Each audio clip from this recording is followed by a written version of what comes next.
Hola, buenas tardes a todos y bienvenidos a otro vídeo del ámbito social para el módulo 5 de ESPA 2. Hoy vamos a hablar de los ciclos demográficos de este apartado. Nos vamos a los contenidos del curso que, como sabéis, tienen fondo amarillo. Buscamos ciclos demográficos y aquí está, ciclos demográficos, y entramos en el enlace. Y eso nos lleva pues a una entrada de Wikipedia que se llama Transición demográfica. Hoy vamos a intentar estudiar la teoría de la transición demográfica. Bueno, ¿de qué va todo esto? Pues todo esto, la teoría de la transición demográfica intenta explicar esta evolución de la población que estamos viendo aquí. Aquí tenemos la población total en esta gráfica y aquí tenemos el paso de los años. Como vemos, durante la mayor parte de la historia de la humanidad, la población total ha sido muy baja. ¿Por qué? Pues porque nacían muchos niños, la natalidad era alta, pero también la mortalidad era muy alta. Así que las poblaciones crecían bastante poco. Sin embargo, a finales del siglo XVIII, principios del siglo XIX, la población humana va a experimentar un crecimiento explosivo. De hecho, se llama boom demográfico. Ese boom pues hace referencia a la explosión en inglés, ¿no? Boom demográfico. Y eso explica que la población haya alcanzado pues las cifras que tenemos hoy en día. Este tema va a intentar explicarnos, los señores que estudian, las señoras que estudian la población se llaman demógrafos y han elaborado una teoría sobre cómo las poblaciones pasan de unos crecimientos muy bajos a unos crecimientos muy altos. Y esta teoría se conoce, como hemos dicho, como teoría de la transición demográfica. Bueno, esto aparentemente puede parecer muy complejo, pero es bastante simple. En color azul se representa la tasa de natalidad, es decir, la natalidad. Y vemos aquí como está alta al principio, la fase 2 empieza a bajar, en la fase 3 desciende considerablemente, en la fase 4 pues se estabiliza y continúa ya baja. Y en color rojo tenemos la tasa de mortalidad. También parte en la fase 1 de valores altos, desciende significativamente en la fase 2 y en la fase 3 ya alcanza una llanura y ya se estabiliza. Y el crecimiento de la población no deja de ser la diferencia entre la natalidad y la mortalidad, entre los nacidos y los fallecidos. Así que cuando hay mucha diferencia entre nacimientos y muertes, la población experimenta un crecimiento muy fuerte, pero cuando hay poca diferencia, pues el crecimiento se estanca. Vale, ¿por qué en la fase 1, que vendría a representar prácticamente toda la historia de la humanidad hasta finales del siglo XIX, por qué la natalidad y la mortalidad estaban tan altas? Bueno, pues vamos a pensar un poco. ¿Por qué nacían muchos hijos?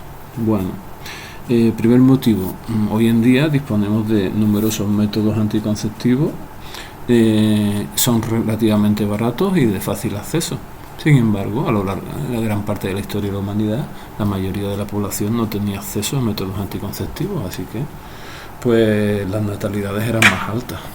Eso es un factor, ¿no? Otro factor, hoy en día pues las parejas se forman, la gente se casa, se va a vivir junta a los 20 y tantos, 30 y tantos años. Bueno, eso también es un tanto anómalo desde un punto de vista histórico. La mayoría de las parejas tradicionalmente se formaban al final de la adolescencia, incluso durante la adolescencia. Es decir, las parejas se formaban antes y por lo tanto tenían más años para tener hijos y por lo tanto el número de hijos era mayor. Así que, bueno, eso también provocaba que la natalidad fuera más alta. Más razones, la mayoría de las sociedades se dedicaban la mayoría de los ciudadanos se dedicaban a actividades agrícolas y ganaderas. Y en la agricultura y en la ganadería los hijos son vistos como una fuente de riqueza, porque desde muy pequeños los niños ayudaban en muchas tareas agrícolas y en muchas tareas ganaderas, darle de comer al ganado o ayudar en ciertas tareas. ¿Qué ocurre? Que, bueno, muchas sociedades son pronatalistas, quieren tener hijos y cuanto más mejor, porque garantizan el sostenimiento económico de la familia. Eso hoy en día ya no es así. Bueno, más factores. Había una gran mortalidad infantil.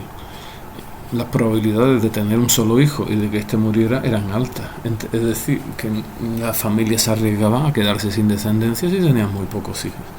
Así que una forma de garantizar la descendencia era tener varios hijos, sabiendo que alguno pues iba a fallecer, sin duda. Todos estos factores hacen pues que las natalidades estuvieran muy altas, en torno al 40 por mil.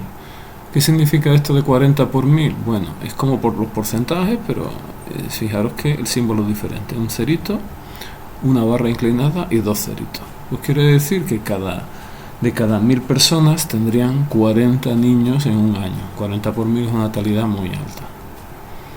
Bueno, ¿y qué pasa con la mortalidad? Pues la mortalidad en la fase 1, es decir, a lo largo de toda la historia de la humanidad, en el régimen demográfico antiguo, era muy alta.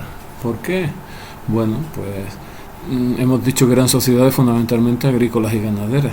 Si un año había malas cosechas, pues se producían escasez de alimentos, incluso hambruna generalizada. Hoy en día, si se producen malas cosechas, pues importamos productos de otras partes del mundo. Evidentemente pueden ser más caros que los que producimos nosotros, pero bueno, solucionan el problema alimenticio. Sin embargo, en las sociedades de régimen demográfico antiguo no mala cosecha era pasar hambre. Y pasar hambre pues a veces lleva una mala alimentación, pues lleva a padecer enfermedades, incluso a muerte temprana. Bueno, eran sociedades agrícolas y ganaderas. El desarrollo de la medicina no era el desarrollo que tenemos en la actualidad. El número de médicos por habitante era mucho menor, el acceso a los servicios médicos era mucho menor, no había hospitales como hay en la actualidad, o era muy difícil el acceso a ellos, el acceso a los medicamentos era difícil. Es decir, el sistema sanitario que tenemos hoy en día es mucho mejor que el que había en el pasado, ¿no? Eso también incrementaba las muertes. Otro de los factores eran las guerras.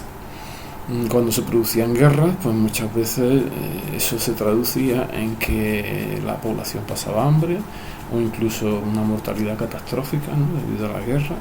Así que, bueno, la mortalidad era también elevada. Y las epidemias, eso de las epidemias ahora ya, después de haber pasado el COVID, no nos coge por sorpresa, ¿no? Había una muerte epidémica elevada porque muchas veces no se sabía por qué se producían esas muertes. Bueno, todos estos factores llevan a natalidades y mortalidades muy altas. Y el crecimiento es pequeño, porque la natalidad y la mortalidad están muy cerquitas la una de la otra. ¿Qué va a ocurrir? Bueno, como vemos aquí en la fase 2, la natalidad va a permanecer más o menos estable, no va a cambiar, pero la mortalidad, a finales, sobre todo acercándonos al siglo XIX, la segunda mitad, va a empezar a descender. ¿Por qué? Pues por una mejoría en todos aquellos factores que dijimos que provocaban una alta mortalidad. Pues mejoras en las técnicas agrícolas, va a empezar la rotación cuatrienal, aumento de la superficie cultivada, mayor producción de alimentos, mejoras en la dieta, mejoras también en la atención sanitaria, aparición de mejores servicios médicos. Todo ello paulatinamente va a hacer que la mortalidad descienda, quedándose la natalidad alta. Aquí va a haber un gran crecimiento, es decir, cuando estas dos líneas se separan es cuando más crece la población. En la fase 3, como vemos aquí, ya la natalidad va a empezar a disminuir también. ¿Y por qué disminuye la natalidad? Bueno, pues a lo largo del siglo XIX y siglo XX, muchas de estas personas que se dedicaban a la agricultura y a la ganadería pues abandonan estas actividades y se marchan a las ciudades, es decir, se reduce la población dedicada a la actividad agrícola y ganadera, empieza a haber mayor acceso a los métodos anticonceptivos, la mortalidad infantil empieza a reducirse, con lo cual no hace falta tener tantos hijos para garantizar que sobrevivan. La mujer se va a incorporar paulatinamente al mercado laboral y muchas veces eso retrasa la natalidad en las parejas. Todos estos factores van a hacer que la natalidad pues vaya reduciéndose paulatinamente, no rápidamente, sino paulatinamente. Es decir, el crecimiento va a seguir, pero que ese crecimiento se va a ir frenando, hasta llegar al modelo demográfico actual, que se caracteriza por una natalidad baja y por una mortalidad baja también. Por todos estos factores que hemos comentado, pues porque, bueno, a todos ellos que han bajado la natalidad podemos sumar también aumento de las familias monoparentales, cada vez más parejas se divorcian y viven solamente con uno de los cónyuges.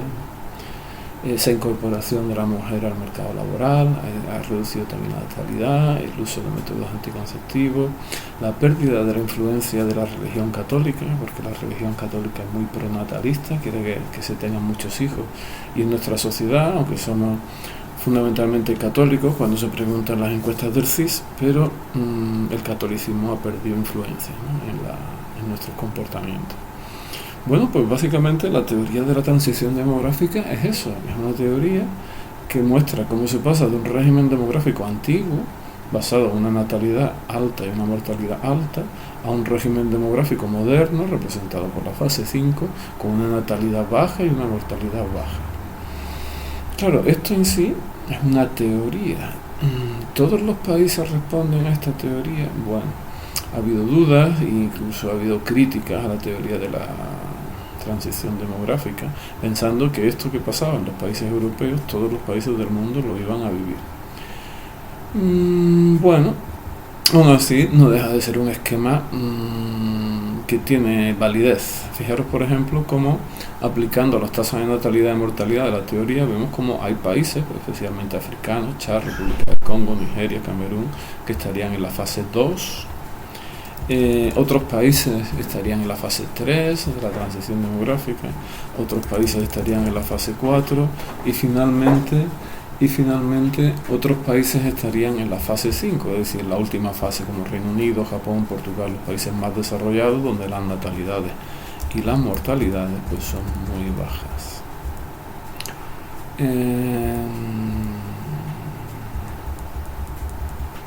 Bueno, pues hasta aquí hemos llegado. Básicamente eso es lo que hay que saber. Hay que ser capaz de comentar en qué consiste la teoría de la transición demográfica y hay que ser capaz de analizar una gráfica como la que estamos viendo aquí, ¿vale?